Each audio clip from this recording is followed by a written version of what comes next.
இந்தியாவில் உருவாக்கப்பட்ட MK2A laser இயக்கப்பட்ட எரிசக்தி ஆயுதம் டியூ அமைப்பு அதன் சோதனையை வெற்றிகரமாக முடித்துள்ளதாக இந்திய பாதுகாப்பு ஆராய்ச்சி மற்றும் மேம்பாட்டு அமைப்பு DRDO அறிவித்துள்ளது. இதனால் ட்ரோன்கள், ஏவுகணைகள் மற்றும் சிறிய ஏவுகணைகளை செயலிழக்கச் செய்யும் தொழில்நுட்பத்தை அது முழுமையாக்கியுள்ளது என்பதை நிரூபித்தது.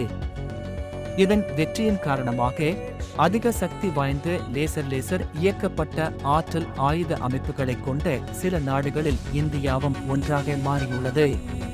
ஆந்திர பிரதேசத்தின் கர்னூலில் உள்ள தேசிய திறந்தவெளி தளம் சோதனைக்கான இடமாக செயல்பட்டது. DRDO வெளியீட்டின்படி முழுமையாக செயல்படும் உள்நாட்டிலேயே வடிவமைக்கப்பட்டு உருவாக்கப்பட்ட MK2A லேசர் இயக்கிய ஆற்றல் ஆயுத அமைப்பு நிலையான இறக்கை ட்ரோன்களை ஈடுபடுத்துவதன் மூலம் நிரூபிக்கப்பட்டது. நீண்ட தூரத்தில் பல ட்ரோன் தாக்குதலை முறியடித்து எதிரி கண்காணிப்பு சென்சார்கள் மற்றும் ஆண்டனாக்களை அழித்தது. மின்னல் வேக ஈடுபாடு, துல்லியம் மற்றும் சில நொடிகளில் இலக்கை அடைந்ததன் காரணமாக இது மிகவும் பயனுள்ள எதிர் ட்ரோன் அமைப்பாகும். லேசர் இயக்கப்படும் ஆற்றலை பயன்படுத்தும் ஆயுதங்கள் ட்ரோன் தாக்குதல்களுக்கு எதிராக ஒரு மலிவு விலை பாதுகாப்பாக கருதப்படுகின்றன. சில வினாடிகள் அதை சுடுவதற்கான செலவு 2 லிட்டர் பெட்ரோலின் விலைக்கு சமம். இதன் விளைவாக இலக்கை அடைவதற்கு இது குறைந்த விலை, நீண்ட கால மாற்றாக இருக்கலாம் என்று DRDO செய்திக்குறிப்பு மேலும் கூறியது. ஹைதராபாத்தில் உள்ள உயர் ஆற்றல் அமைப்புகள் மற்றும் அறிவியல் மையம், செஸ், கூடுதல் ஆய்வகங்கள், கல்வி நிறுவனங்கள் மற்றும் இந்திய தொழில்துறையுடன் இணைந்து இந்த அமைப்பை உருவாக்கியது. லேசர் இயக்கப்பட்ட ஆற்றல் ஆயுதம் என்பது ஒரு வகை ரேஞ்ச்டு ஆயுதமாகும். இது அதன் இலக்கை சேதப்படுத்த தீவிர செறிவூட்டப்பட்ட ஆற்றலை பயன்படுத்துகிறது. இது துகள் கற்றைகள், ஒலி கற்றைகள், லேசர்கள் மற்றும் நுண்ணலைகளை கொண்டுள்ளது. இந்த தொழில்நுட்பத்தை பயன்படுத்தி மக்கள், செயற்கைக்கோள்கள், வாகனங்கள், ஏவுகணைகள் மற்றும் ஒளியியல் உபகரணங்களை குறிவைக்கும் ஆயுதங்களை உருவாக்க முடியும்.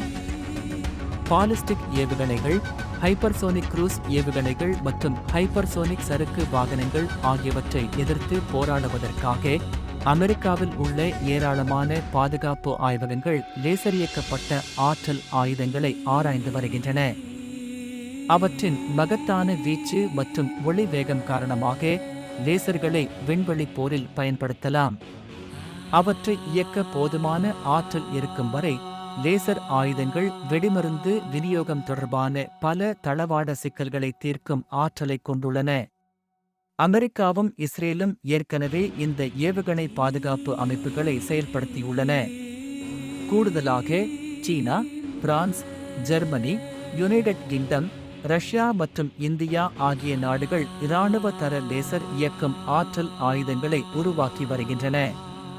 அவை ஈரான் மற்றும் துருக்கியில் சேவையில் இருப்பதாக கூறப்படுகிறது. லேசர்கள் மற்றும் உயர் சக்தி நுண்ணலைகள் உள்ளிட்ட லேசர் ஒளிகள் விரைவான எதிர்வினை, துல்லியமான இலக்கு மற்றும் மலிவு விலை போன்ற நன்மைகளை வழங்குவதால் பல்வேறு இராணுவ பயன்பாடுகளுக்கு ஏற்கின்றன. லேசர் இயக்கப்படும் ஆற்றல் ஆயுதங்கள் பல்வேறு சூழ்நிலைகளுக்கு பொருத்தமானவை, ஏனெனில் அவை ஒளியின் வேகத்தில் ஈடுபட முடியும், அதிக அளவு துல்லியத்தை கொண்டிருக்கலாம். ஆளில்லா விமான அமைப்புகளை லேசர் இயக்கிய ஆற்றல் ஆயுதங்கள் மூலம் வெற்றிகரமாக நடுநிலையாக்க முடியும். மேம்பட்ட ஏவுகணைகளை இடைமறிப்பது இன்னும் கடினமாக உள்ளது. இருப்பினும் லேசர் இயக்கப்படும் ஆற்றல் ஆயுதங்கள் மெதுவாக நகரும் கப்பல் ஏவுகணைகளுக்கு குறைந்த விலை மாற்றுகளாக ஆராயப்படுகின்றன. நகர்ப்புற அமைப்புகளில் லேசர் மூலம் இயக்கப்படும் ஆற்றல் ஆயுதங்களின் துல்லியமாக குறிவைக்கும் திறன் பயனுள்ளதாக இருக்கும். அங்கு இணை சேதத்தை குறைப்பது அவசியம்.